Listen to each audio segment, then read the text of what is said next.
Sometimes it's the little man who stands tallest in the NBA. Like the undersized athletic freak who defied the odds again and again and again.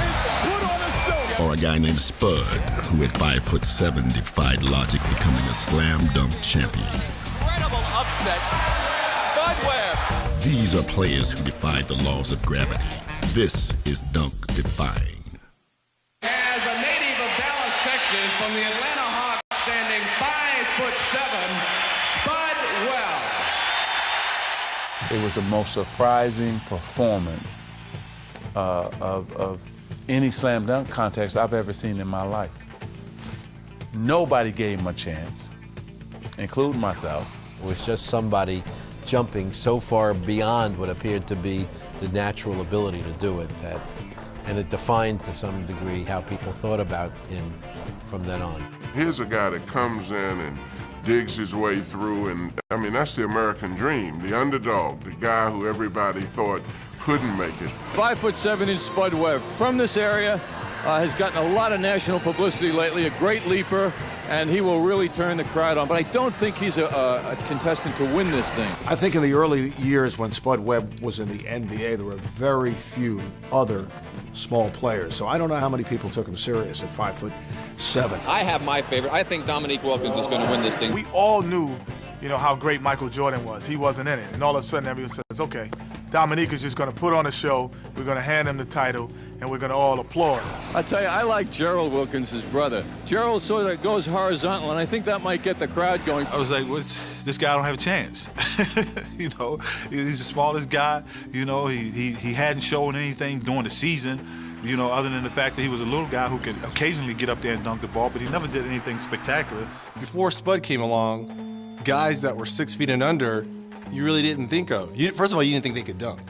And when Spud came around, I think it just changed the culture of not only dunking in the NBA, but the excitement that it brought to the dunk contest.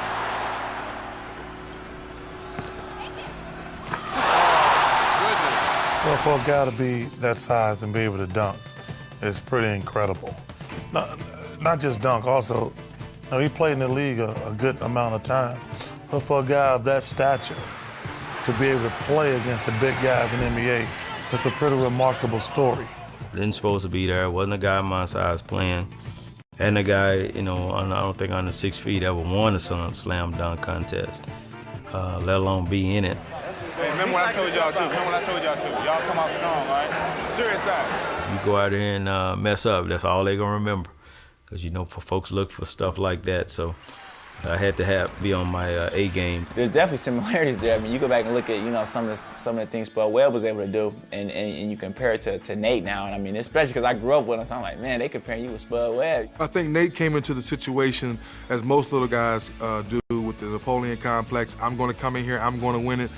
All the odds are against me. I think it goes back to that schoolyard mentality of the little guy always probably being picked on by the big bully.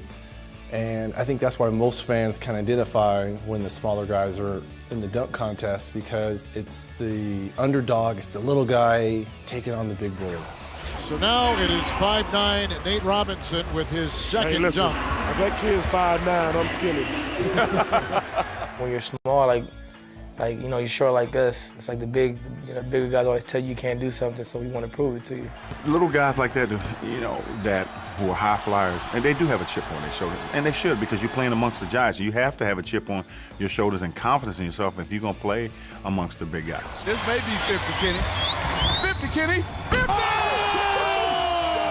Our whole life, he's always thrived off being the underdog, you know. I just think it's just his attitude, you know. He never wants to be, you know, looked at as too small or he can't fit in because of his size. Every little guy has a chip on their shoulder because they always proving that it's not a big man's game. You know, the rim is 10 feet. You know, the court is 94 feet. The lane is widened. Everything's for big people. And all of a sudden, here you are, a small guy who has to play in this big world. Coming up on Dunk Defying.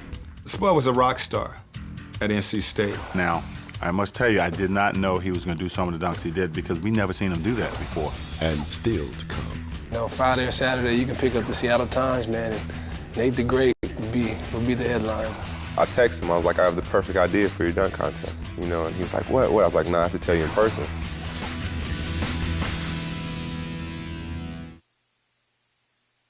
I grew up in the Dallas Boys and Girls Club, you know, playing every sport and every activity you could find yourself to do to just stay off the streets. I think I was dunking probably when I was about 5'4", somewhere around there. You know, you just tried so many times. I mean, I just really can't put any other picture on it. It was a gift from God that the guy my size that can dunk. My junior year, I didn't make the varsity. I probably was 4'11", probably at the time. And by the time my senior year, I was like maybe 5'4", somewhere around there. But I ended up starting on the varsity, and probably all state or all city, average probably close to 30 points a game. So I just was playing in these all-star games, and the guy coached at Midland College was Jerry Stone. And he came like, you want to go to Midland? I'm like, sure, have nowhere else to go, you know. I'm one of those guys that always is kind of on the lookout for unusual stories. I used to talk to the editors at Sports Illustrated. Somewhere I saw a little like maybe 2-line thing about some little guy whose name was Spud Webb. Well, I love names, good nicknames. And it said this guy was a great basketball player and could jump to the moon, so to speak. So I thought, got to do something on this guy. And so I went down to Midland, which is not really near anything at all. And met up with Spud and just had a delightful time. That article puts you on the spotlight of, you know, people are now going to watch you and see if you really can play. And we went to Hutchins, Kansas, which is the Final Four of the National Junior College Championship. In the last game, we played the team that had like 6'10", 6'7" guys. They were 34-0. And we were sitting there watching them warm up. Look at those big old guys down there. And the coach Stone was like, yo, look at them. We're going to be, you know.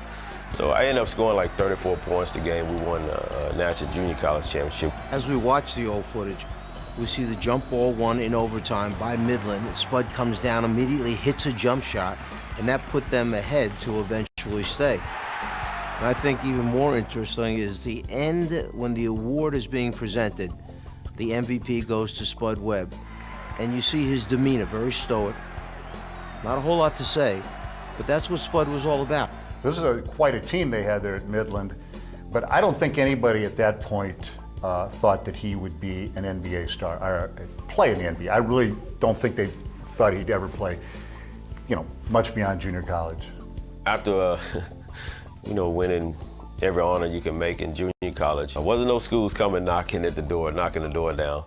And I guess I got a little discouraged about that, but once it was like maybe a month or two before school started, and the guy at NC State changed his mind about going, and they called and like, you want to come to NC State? Spud was a rock star at NC State.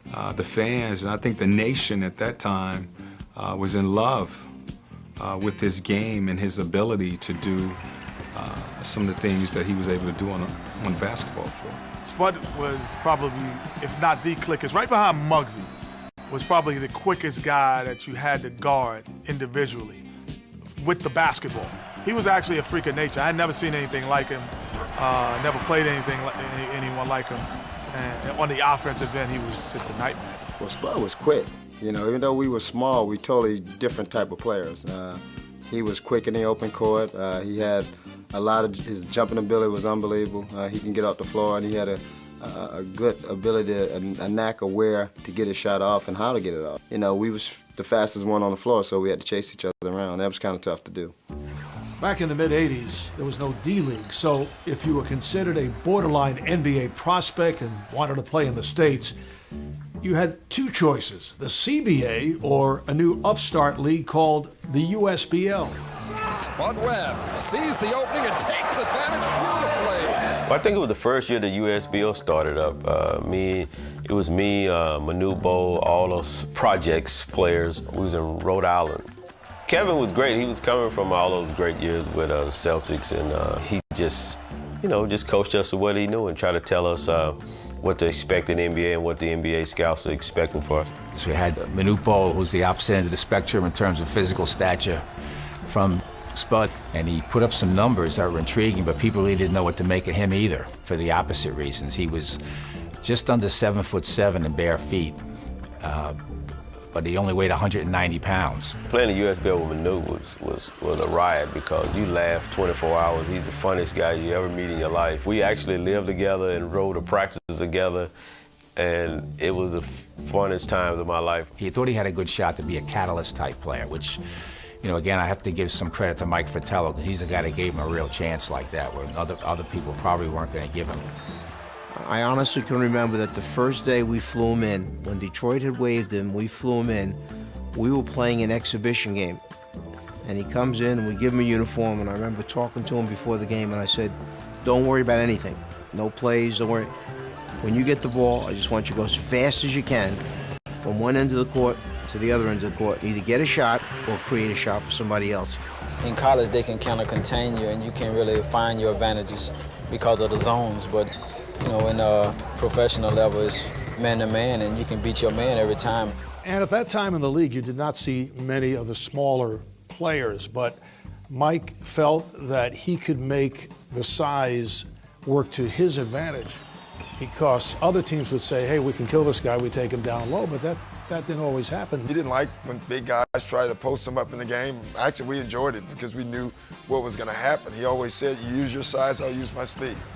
I think one of the first dunks I've seen him do was against the Lakers, coming down the lane, and it was Kareem and Magic, and I want to say it was Kurt Rambis, and he threw it down. To Webb in the open floor.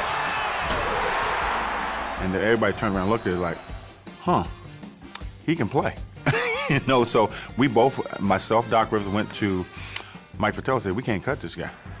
Well, you remember, we had, on that team, we had players like Dominique Wilkins, we had Cliff Livingston, you know, Kevin Willis, a 7-footer who could really run the floor, Antoine Carr, John Battle as a backup, Doc Rivers, okay, our starting point guard.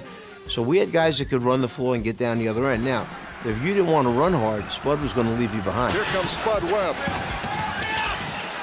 Drops it inside to Willis for the jam, and the Hawks are a little spurred now. Between myself, Cliff, Dominique, Antoine, I mean, we're busting our tails down the floor to try to get the ball from him, because, like I say, if you're not with him, it's just too bad, because he's going to get down the floor. It's just that explosive, just that quick. So we were playing Atlanta, and I got switched out. And I was like, okay, I'm going to space him. I'm going to make sure he could just, you know, knock down a jump shot. He's not going to get by me.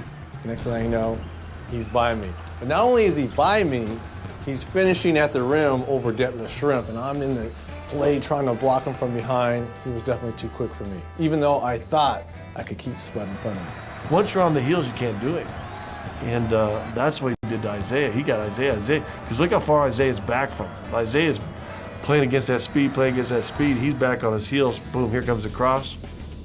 And then he actually got contact, which is one of his 2 dunks in the league. You know, every day in practice, watching him play for us on the court in the games, I thought I had a pretty good feel for Spud and felt that he really had a chance to surprise people with what he was capable of doing.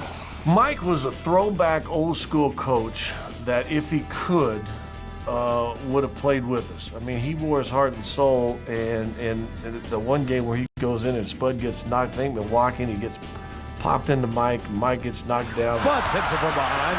Sikma, jumper, no, and Krystkowiak keeps it alive, and he and Spud take down Fratello.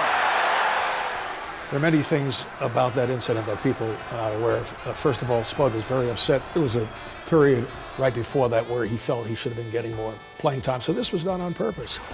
Blackman double team. Now triple team as well.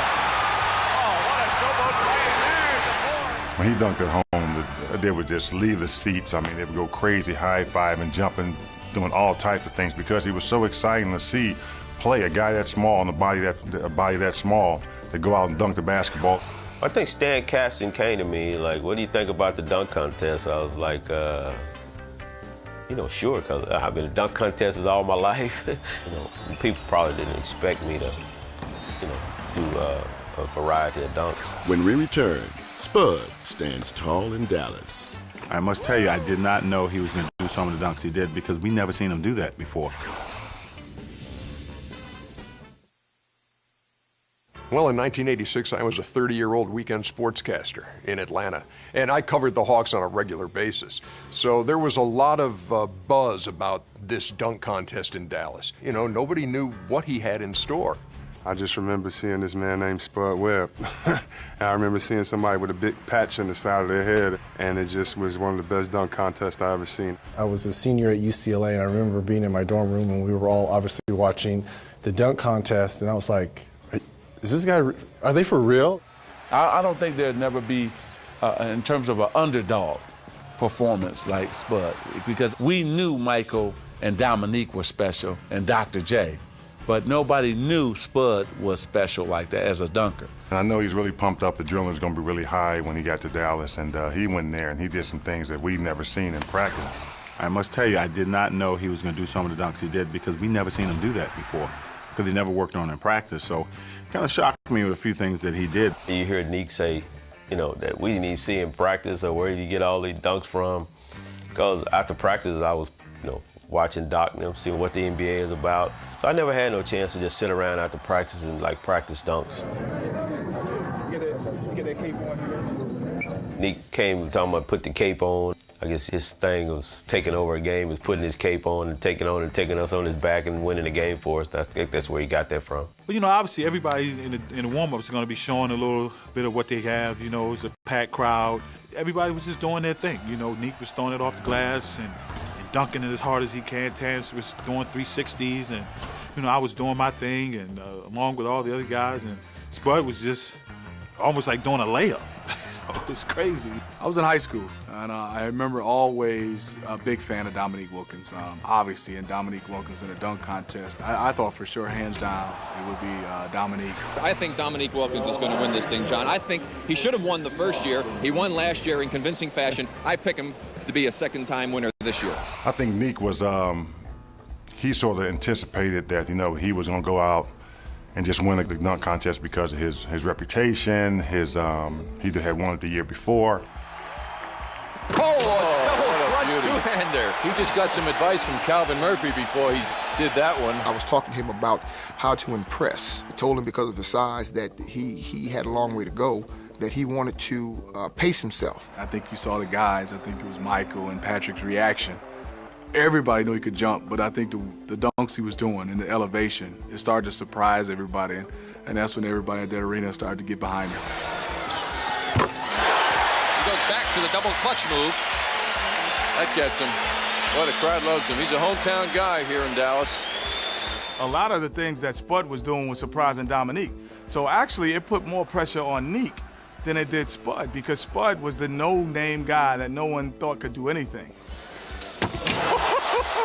Okay. I'll tell you, if that's not a 4-9 or a 5-0. Dominique did the amazing stuff look easy. I still think Dominique's the greatest dunker that's ever lived in the game.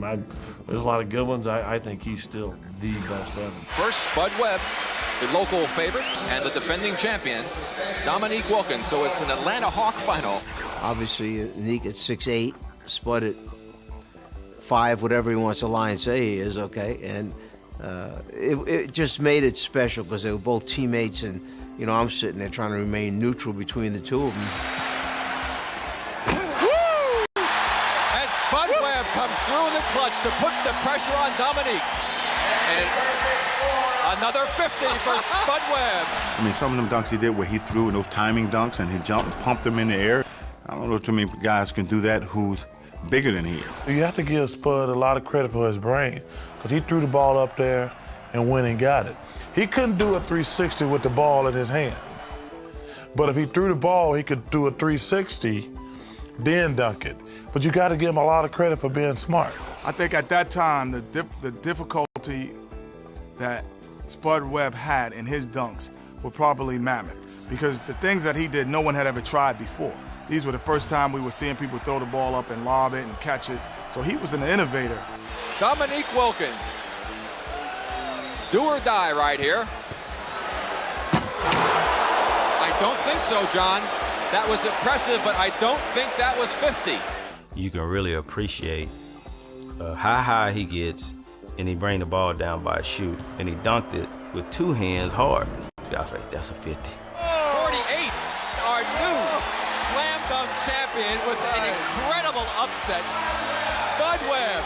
Big Dominique, I didn't think this guy had a chance. Shows you how much we know. We got word that Spud had won the thing, and we were just scrambling to get the highlights, couldn't wait to put those on the air and show people, because telling an audience that Spud Webb won the slam dunk contest without video, not a very good weekend sportscast. Even though we could arguably say I probably should have won it, but I was happy to see him win because all the odds was against him anyway. So it's not like anybody gave anything to Spud. I mean, he earned his right to be there. It just was a very close contest. He didn't want to get on Spud too much because he was a teammate. But in his heart, he knew that he should have won it. He wanted to win it, but Spud was just a better man that night. Looking back at it, you know, I think he got screwed by a narrow margin. And that narrow margin being that Spud was a hometown guy and just stole the crowd. And did do some dunks that were, you know, per se spectacular for his size. All the guys, Doc and all those guys, they gave him hell the whole time, you know. Just start Spud. He's the dunk contest, whether, you know, messing with Neek. Let's run the plays for Spud. He's the best dunker on the team. We met up after the All-Star break. We were on a West Coast trip.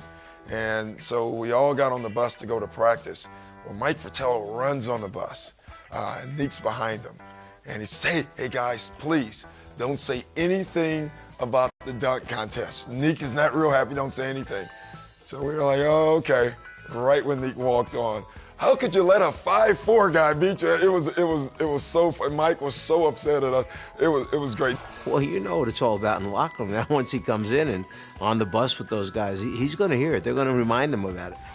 And I remember just the next day after Spud Webb had won that contest in Dallas, that everybody in my high school thought that they could dunk a basketball if they were Spud Webb's size. So after recess and after school was over, everybody was grabbing the ball, standing at half court, lobbing the ball towards the basket, hoping to get a perfect bounce near the rim to throw the ball down. And I think even Spud Webb did things that were renowned around the world, because in 1988 I had occasion to go with the Atlanta Hawks to Russia and to Lithuania and to Soviet Georgia, because then it was before the Soviet Union broke up. And the Hawks were there, and Spud Webb gets the biggest cheer, and I'm saying, what the heck is this all about? And well, there were pirated tapes from Turkish television that were continually re-shown, and everybody in Soviet Georgia knew about Spud Webb. And what did they know? That in 1986 he won the slam dunk contest in Dallas. I was just on a whirlwind tour, you know, and then he went to Magic Johnson's Midsummer Night Magic. That was almost harder to get in than an All-Star game. Here comes Spud Webb.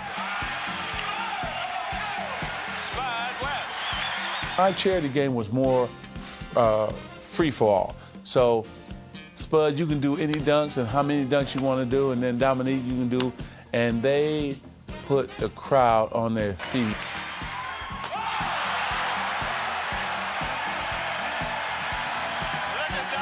Dominique dunked, but then Magic made me get up and dunk. So the crowd went crazy because I dunked.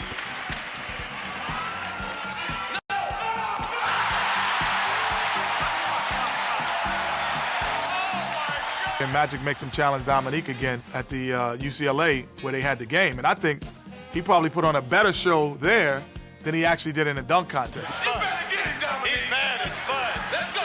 Isaiah's showing him what to do. Look both ways. Oh, yeah. So Dominique over there telling Magic, you know, I got one more, I got one more. So he dunks, and then Magic makes me get back up and dunk. You got to top that, Spud. Let's go.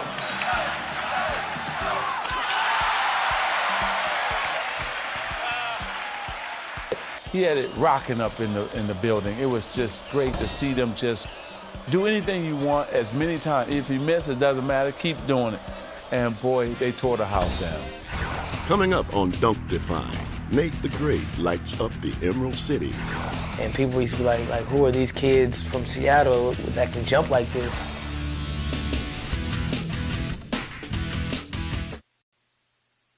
Well, I've had the opportunity to talk to Nate on several occasions. I did some Knick games. Hey, T-Rex! T-Rex! T-Rex! You hear him before you see him. I'll say that. That's one thing, guy. You hear him before you see him. When people talk to me about Nate, I let them know that he's like a little 4-year-old who you just gave a big bowl of sugar and just just let him go at it? He probably was the same height. He probably the same height his whole life, even when he was a baby. So everybody thought he was tall, but then we just outgrew him. First time I saw Nate was, we were in, I think, 4th or 5th grade. So it wasn't unusual to see a guy, you know, that small playing because, you know, I was about average height and he was a little smaller than me. So we used to go out at recess and we used to play all the kids like 2-on-5. Me and B. Roy used to always play 2-on-5. Me and him be on the same team. We used to always beat everybody, and I guess that's how we got started. From day one, Nate was, you know, Coach, man, I'm gonna be in the league. I'm gonna be in the league. And after a while, you know, at the beginning, you just, yeah. After a while, you really start to believe the kid. I think it was 7th or 8th grade, you know, I think somebody threw him a lob and he dunked it. And I'm thinking, no way, you know, because I couldn't even dunk at the time and I was taller than him. He's 5'9" now, so he's probably like, you know, 5'3", 5'4" back then, but I thought it was special. You know, I knew he would be a special athlete. He's so effective. He's a pro's pro. And Nate is all flash. You know, it's hard not to watch him when he's on the court. You know, he takes everybody's attention away from everybody else, and he just does his thing. Tell you a little story. We were pressing.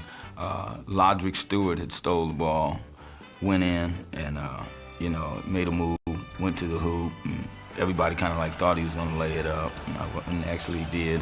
It came off, and all of a sudden, it looked like somebody dropped Nate out of the ceiling. We used to do like NBA jams. If guys remember the steak from NBA jams, people doing flips and off the glass and off the wall. We used to do a whole bunch of stuff like that before the game. And people used to be like, who are these kids from Seattle that can jump like this? One day after, in the gym, he just started doing all type of dunks. And for me to be 6'6" and doing dunks and him to copy me, it's like, that's amazing. You know, Friday or Saturday, you can pick up the Seattle Times, man, and Nate the Great would be the headlines. You know, I've seen that on a couple occasions, man, whether it be basketball or football. So, I mean, he's definitely a special player in both sports. Nate was just always a star athlete, you know, in any sport. He was, in high school, he was basketball state player of the year, football state player of the year in the same year. And to this day, I think he still owns the fastest time in the hurdles. Nate was the best, he probably gonna get mad for me telling this, but Nate was the best track runner in Washington until he ran up against some guy. I forgot the guy's name. Yeah, Sheldon Sampson. It was a good race all the way to the last hurdle because my trail leg is my left and his trail leg is his right. So he's on my left. So every time I went over the hurdle, we would hit arms because my arm would go out and his arm would go, you know, the other way. So we was nudging the whole race, and he beat me. I was so mad. I had the record the whole year, and I went to state and got second in everything. And I have the picture still in Seattle. Nate lost. I was happy because he thought he was invincible.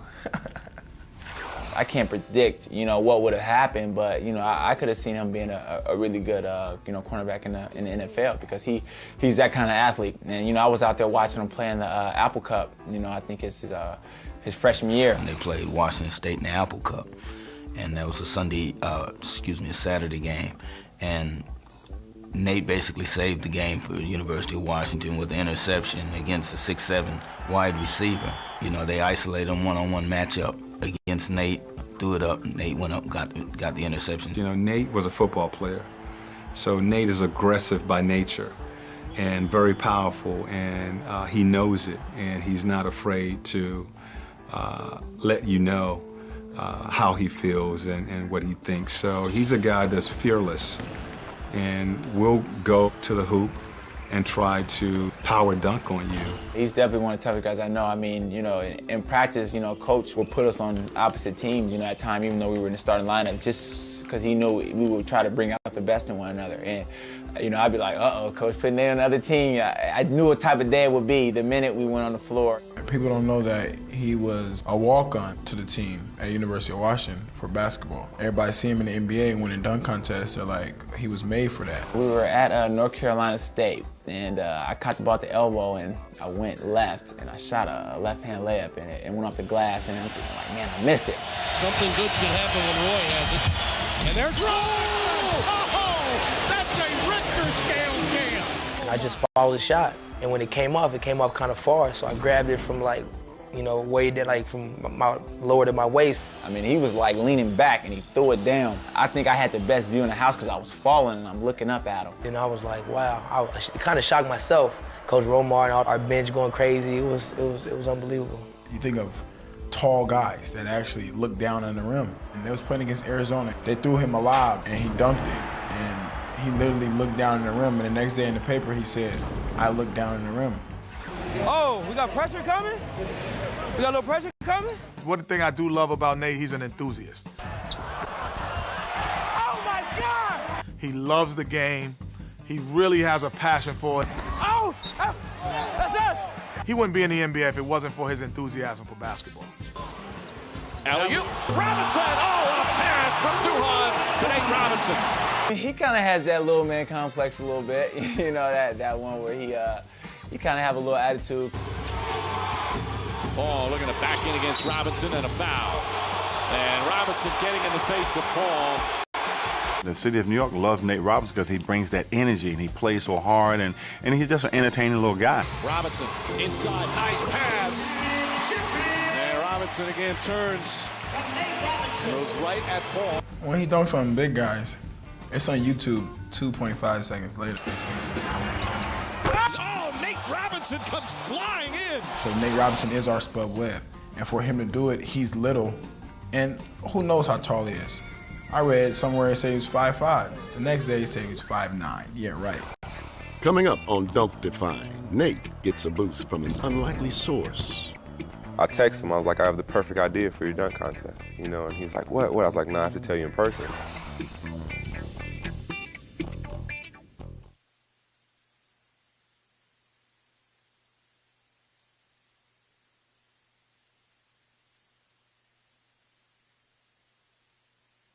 When I think about the 2006 Slam Dunk Contest, what stands out is it came 20 years after Spud Webb had won it and had amazed everybody in Dallas. And so now you had Nate Robinson, who was going to be center stage. And this was 10 years after another little guy had tried his best and failed, I don't want to say miserably, but it wasn't good. That's the old Spud Webb dunk here. The little guy's dream. Oh. When Darrell Armstrong was in it, everybody wants to root for the little guy. Darrell, unfortunately, struggled a little bit. Ooh, that would have been good, Reggie. That would have been very nice. We were all surprised that he entered the dunk contest because we never seen him dunk. But we tried to be supportive, but he was just taking too long. So everybody wanted to see if Nate could bring the little guy back to the forefront of the Slam Dunk Contest. You know, the rules of the dunk contest, I didn't like that many attempts. I loved it when back in the day you got one attempt. I think once you miss 3 or 4 or 5 dunks, your scores just go down the tubes. You shouldn't even get a score at that point. Robinson again. No, it's time to give it up, really. I was more frustrated because, you know, usually when I'm hyped, I can do that dunk easy. And that kind of makes me, you know, that kind of got me going. I was like, I got to do this dunk. This is the dunk. I'm not going to switch it up. Yeah, just dunk it now. Just come up with something where he can make it. Oh! Well, it was cool. You miss that often, and you begin to have doubt of his self-confidence because dunking is all about confidence, all about showmanship. And when he finally was able to seal the deal, there was like a collective release. Thank goodness. I remember watching it at home with the family and just amazed at Nate Robinson and Andre Iguodala. Both those guys, what they were doing. You got a chance to see the dunk kind of evolve into something different. I've never seen a guy like Andre Iguodala come from out of bounds under the rim. That's it. Oh! There it is, young gun. There it is. He came up with it. You know, he just said, you know, throw the ball on the backboard and I'll do the rest. I heard Nate Robinson has a dunk that if he does, it's going to be a perfect attempt. Jamal Crawford, you know, give him the credit for that. He came up with the idea because I honestly didn't know what I was going to do, but he was like, Nate, I got the best idea, but you can't tell nobody. I texted him, I was like, I have the perfect idea for your dunk contest, you know, and he was like, what? I was like, no, I have to tell you in person. So I told him about incorporating the Spud Webb. I know what he's doing. I see it. I see it coming. He's bringing out Spud. He's bringing out Spud Webb. The funny thing was, the day before, I was wandering around at the arena, went back in the practice gym, and Nate was in there practicing for the slam dunk. And there's Spud Webb standing in the paint. I drove to Houston down to the All-Star game like the night before. Like, Nate want to meet you, and so we went and met, and all that. We walked in the gym. He said, "This is what I want to do. Just stand right here, and I'm gonna jump over you." He was asking me, he's like, "Can you do this?" And I'm like, "Well, I jumped over my best friend. He's like 6'1", 6 feet." I'm like, "It's easy." And then he was like, "Are you sure?" I'm like, "Yeah." I mean, this guy didn't even stretch. He didn't even like bounce the ball or dunk one. He just got the ball. And Reggie Miller was standing on his side. He said, "Oh, y'all up to something." This is going to be something special. This is going to be something special because you're obviously something old, something new coming together. And he just grabbed the ball, ran, jumped over me, and dunked like 5 times in a row and didn't touch me one time. I was like, "You got to be kidding me." And we tried it, and it worked, and I made it, and I was like, "You don't need to practice no more. Don't worry about it." And I was like, "Oh, is that going to be cool?" And all people did was turn around and go, 50, Kenny. 50.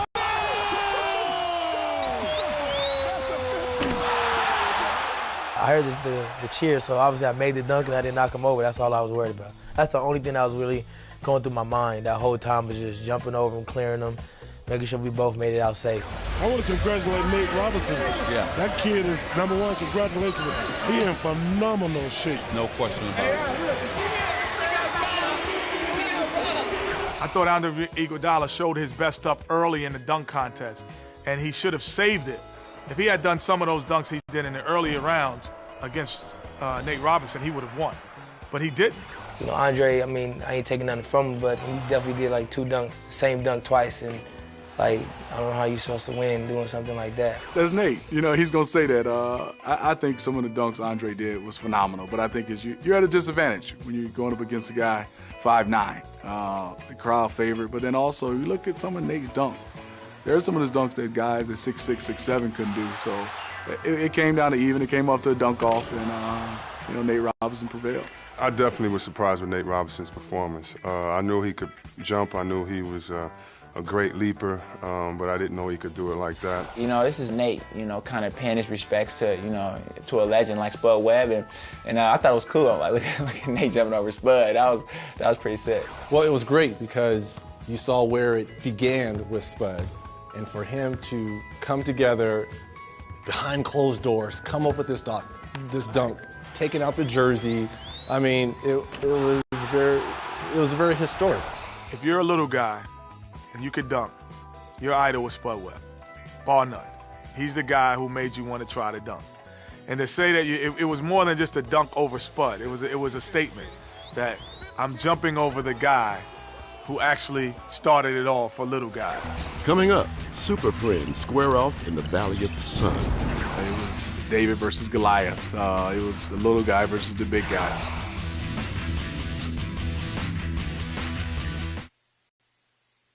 You had Dwight Howard, who is the epitome of what a big man is. He has all the skills that every big man wants to possess: size, athleticism, and his prowess. And then you have Nate Robinson, has everything a little guy wants: quickness, speed, and his athletic prowess. So it was 2 diametrically different players coming together to see which was the best at it. I think the thing about the dunk contest is and not that I can speak from experience, obviously, but once a person has been in it, the question is, what are they going to show me this time that's going to be different from what won them the contest? So I was like, "Nate, what you gonna do tonight?" And he was, he kind of played it off like, "I don't know, I think I got something for it." So I was like, "All right." We wore green jerseys, for St. Patrick's Day every year. So I was just, thinking, since we have Superman, I just threw it to Nike, we should come up with a kryptonite dunk for Superman. And they were like, "Oh, that's a good idea." I love the green, Nate, Crypto, Howard shoes. That was dramatic, and it was a nice flair to it. But anytime you can raise the basketball extension like Dwight did to, I don't know, what was it, 12, 13 feet? Come on, that's kind of hard to top. Oh, no way. Oh, my goodness. He did that easy. We might be 2 of the most creative guys, so we really don't need much help. We're one of those guys who would get in the gym and just work on, like on our off day, just go work on dunks. And, you know, so we basically know how we want to do stuff and just get out there and just have fun with it. At 2009, you say, man, what can these guys come up with? And especially in Nate's case, because when you are a little guy, you can't do all the things maybe that some of the big guys can. And so I think I had my doubts as to whether or not Nate would be able to pull anything off and beat Dwight. Remember when he jumped over Spud? Yep. Yeah. He said he's going to jump over something else, and that's why the kryptonite shoes are. I told him, I said, just make sure you push off the back of my neck so you can actually get over me. Because, you know, if he would have just tried to jump over me, he probably wouldn't have did it. If he can jump over Superman, he should win it. You basically given him the championship. Because, again, people who's never dunked before, that's watching this at home or at the arena, and they see this little guy, 5'11", 6 feet, dunk over this 7-footer as Dwight is, people are going to be like, hand him the trophy. I asked Kobe Bryant, and I said, would you have let Nate jump? And before I even finished it, no way. He said, no way. And the competitive, certain players who are super competitive, they wouldn't have let him do it. We, from Seattle, we tip our hat off to Dwight Howard because Dwight Howard let him jump over him. If Dwight Howard don't do it, he probably doesn't win. Dwight knows how to work a room, and and he's a good guy. You know, it's not like in the midst of a contest he's going to shelter himself in the corner and I don't want to see the other guys dunk. I'm just going to come out and do it. Yeah, Nate asked him to be part of it, and I think part of Dwight was, I'd like to see if he can do this too. You know, Dwight's a great guy. I mean, I kind of volunteered myself, my second year in Vegas for Gerald Green to jump over me, and he won as well. So I mean, it always comes back around. Nick would have never let that happen, specifically for the game, for the contest, winning dunk. Wouldn't have happened. Spud would have had to go a whole different route. The 2009 NBA Sprite Slam Dunk Champion is Nate Robinson. I called it. I called it. I think they're always rooting for the underdog. And a lot of fans see themselves in Nate. I don't know if it's because of his size, but he's a very joyful and playful guy, sometimes to the extreme. I remember telling people, hey, like, you see Nate every day.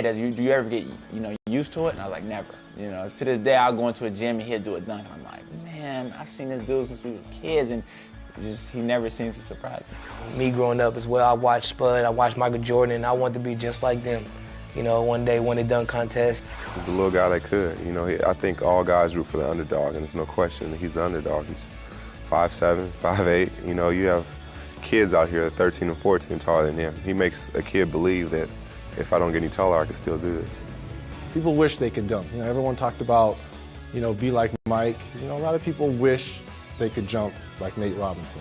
Every time I see that little man jamming, I say, hey, there's still hope for me. When I came in, wasn't a guy my size playing, so I think if I wouldn't have made it, have been a bust, they wouldn't have got the opportunity. They just showing their appreciation of, you going out and be a trailblazer for them. He has to be an inspiration. When you see him and you realize that he played in the NBA at 132 pounds, but he used his speed and quickness, took advantage of it, and it shows. It doesn't matter how big, how tall you are, how much you weigh.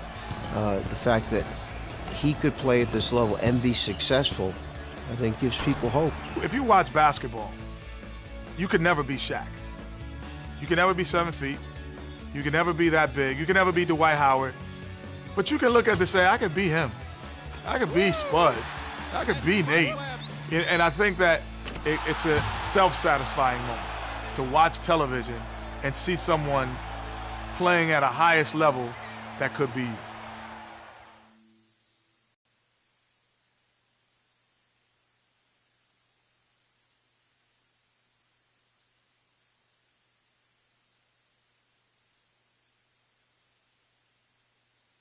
Over Spud. Yep. Yeah. He said he's going to jump over something else, and that's why the kryptonite shoes are. I told him, I said, just make sure you push off the back of my neck so you can actually get over me. Because, if he would have just tried to jump over me, he probably wouldn't have did it. If he can jump over Superman, he should win it. You basically given him the championship. Because again, people who's never dunked before, that's watching this at home or at the arena, and they see this little guy, 5'11", 6 feet, dunk over this 7-footer as Dwight is, people are going to be like, hand him the trophy. I asked Kobe Bryant, and I said, would you have let Nate jump? And before I even finished it, no way. He said no way. And the competitive, certain players who are super competitive, they wouldn't have let him do it. We, from Seattle, we tip our hat off to Dwight Howard because Dwight Howard let him jump over him. If Dwight Howard don't do it, he probably doesn't win. Dwight knows how to work a room, and and he's a good guy. It's not like in the midst of a contest he's going to shelter himself in the corner and I don't want to see the other guys dunk. I'm just going to come out and do it. Yeah, Nate asked him to be part of it, and I think part of Dwight was, I'd like to see if he can do this too. Dwight's a great guy. I mean, I kind of volunteered myself, my second year in Vegas for Gerald Green to jump over me, and he won as well. So I mean, it always comes back around. Nick would have never let that happen, specifically for the game, for the contest winning dunk. Wouldn't have happened. Spud would have had to go a whole different route. The 2009 NBA Sprite Slam Dunk Champion is Nate Robinson! I called it! I called it! I think they're always rooting for the underdog. And a lot of fans see themselves in Nate. I don't know if it's because of his size, but he's a very joyful and playful guy, sometimes to the extreme. I remember telling people, hey, you see Nate every day. Do you ever get, used to it? And I was like, never. To this day, I'll go into a gym and he'll do a dunk. And I'm like, man, I've seen this dude since we was kids, and he never seems to surprise me. Me growing up as well, I watched Spud, I watched Michael Jordan, and I wanted to be just like them. One day win a dunk contest. He's a little guy that could. I think all guys root for the underdog, and there's no question that he's the underdog. He's 5'7", 5'8". You have kids out here that 13 and 14 taller than him. He makes a kid believe that if I don't get any taller, I can still do this. People wish they could dunk. Everyone talked about, be like Mike. A lot of people wish they could jump like Nate Robinson. Every time I see that little man jamming, I say, hey, there's still hope for me. When I came in, wasn't a guy my size playing, so I think if I wouldn't have made it or been a bust, they wouldn't have got the opportunity. They just showing their appreciation of, you going out and be a trailblazer for them. He has to be an inspiration. When you see him and you realize that he played in the NBA at 132 pounds, but he used his speed and quickness, took advantage of it, and it shows. It doesn't matter how big, how tall you are, how much you weigh it. The fact that he could play at this level and be successful, I think gives people hope. If you watch basketball, you could never be Shaq. You can never be 7 feet. You can never be that big. You can never be Dwight Howard. But you can look at this and say, I could be him. I could be Spud. I could be Nate. And I think that it's a self-satisfying moment to watch television and see someone playing at a highest level that could be you.